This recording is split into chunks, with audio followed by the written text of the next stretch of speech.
Living on the edge is one exciting thing in life. Having an edge screen on a phone? Yeah, it's cool, but truly everyone must be thinking how one could live with a phone that has dual curved displays. I'm Warren from KLGadgetGuy, and this is the full review of the Samsung Galaxy S6 Edge.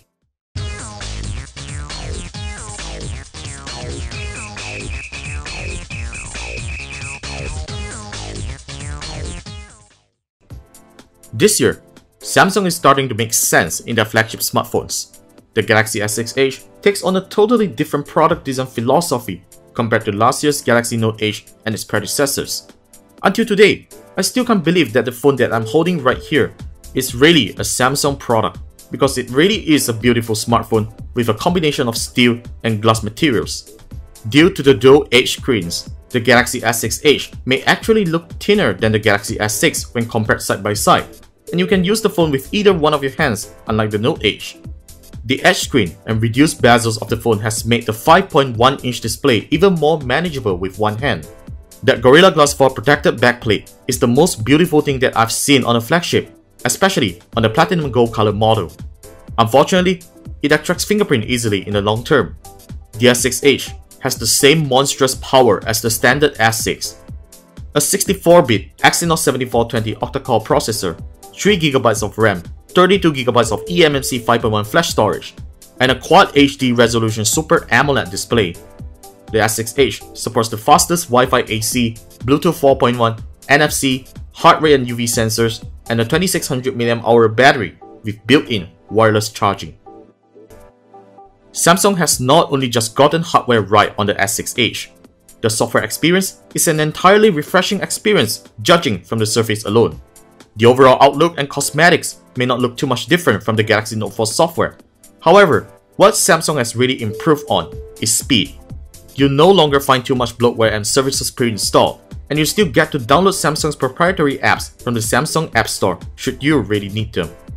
Samsung doesn't try to change the Android experience as well by maintaining Lollipop's material UI design across the experience. In addition, you might actually find Samsung bringing features from its competitors. The Smart Manager is literally the security app found on most Chinese smartphones, which brings optimization and protection features to the user. The home screen has also been improved to allow users to take advantage of the phone's high-resolution display, in which you can configure different grid sizes to have more widgets and app icons on the home screen. Last but not the least, theming the user experience is probably the biggest change to Samsung's TouchWiz. You get to download high-quality themes from Samsung apps, and we have found out the ones that we have applied doesn't seem to affect the phone's performance. Multi-window has also been improved on the software, in which there is no annoying icon appearing on the screen. Overall, TouchWiz has grown and improved a lot from its previous iteration. This is the best software experience that Samsung has ever delivered, and I've never found the need to install any third-party launchers. The Fingerprint Scanner is also an improvement this time. Simply put your thumb on the home button and the phone unlocks. It still isn't a perfect implementation, but it will work well as a security feature. Last year, many smartphone makers tried toppling the iPhone's camera in keynotes. However, in a real-world experience, none of them can really compete in both speed and picture quality.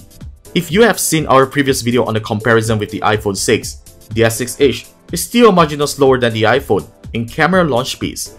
But when it comes to taking quality pictures, here's where the S6 Edge starts to show its true potential, especially in low light. Pictures are so clear and detailed, yet noise levels are so low that you will not believe these pictures are coming from a smartphone. This is how low-light videography looks like.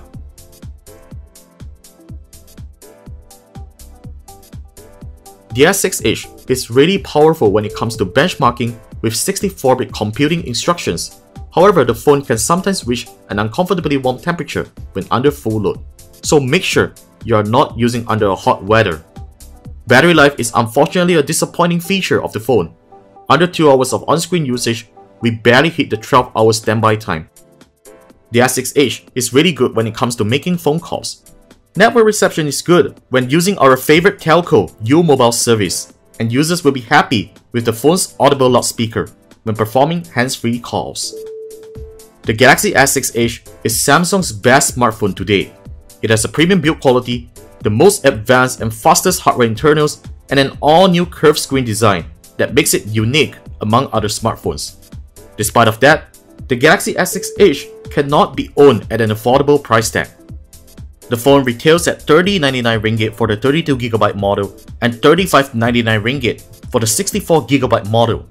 While the specs isn't going to do justice for its premium over the standard S6, the unique dual-sided edge screen design will make most people fall in love and disregard that additional premium price tag.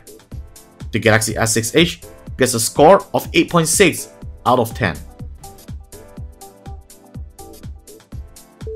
Folks, thanks for checking out the video review of the Samsung Galaxy S6 Edge. The full review can also be read over at KLGadgetGuy.com, and if you like what you saw, do help us by clicking on the thumbs up button and subscribe to our YouTube channel for more video contents coming right up, and follow us on social media, Facebook, Google+, Instagram, and Twitter at KLGadgetGuy. Once again, my name is Warren, and I'll see you next time in our next video.